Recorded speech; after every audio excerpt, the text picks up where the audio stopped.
नमस्कार. आपण आज विशिष्ट कवड्यांबद्दल बोलणार आहोत.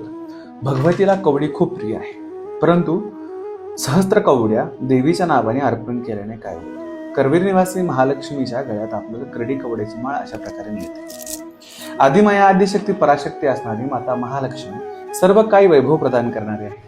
कवडी तिच्यापासूनच उत्पन्न झाली, धनराशी तिच्यापासून उत्पन्न झाली. जेव्हा काही नव्हतं, जेव्हा आधी अनंत होतं, आधी जेव्हा सगळं शून्य होतं, तेव्हा या आदिमाया आदिशक्तीने महालक्ष्मीचा अवतार धरलेला आहे आणि करवीर क्षेत्री आईने स्थान घेतलेलं आहे. तर याच करवीर निवासिनी महालक्ष्मीला ज्या करडी कवड्या असतात, त्या करडी कवड्या आपण अर्पण केल्याने आपल्याला विशिष्ट प्रकारचे फळ असतात. परंतु करडी कवड्या महाग असल्यामुळं आपण कोणत्या कवड्या भगवतीला अर्पण करायच्या?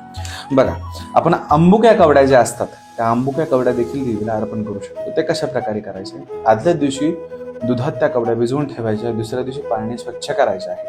108 कवड्यांची मात्रा असावी. त्या 108 कवड्यांना कमळाच्या फुलात ठेवायचं आहे. 108 कमळाची आवश्यकता आपल्याला पडेल आणि कमलतेला अर्पण करताना श्री महालक्ष्मी देवी नमः किंवा ओम ऐं भ्रीं क्लीं चामुंडाय विच्छा नमः या मंत्राने आपण एखाद्या भगवतीच्या मंदिरात 108 कवड्या अशा पद्धतीने प्रत्येक शुक्रवारी एक महिन्याला एक शुक्रवार मान्य करायचा आणि त्या शुक्रवारी आपल्याला या गोष्टी करायच्या आहेत. वर्षभराचा संकल्प असावा, मनात दृढ निश्चय असावा. भगवती आपली येडापेडा लवकरच घालेल. ओम.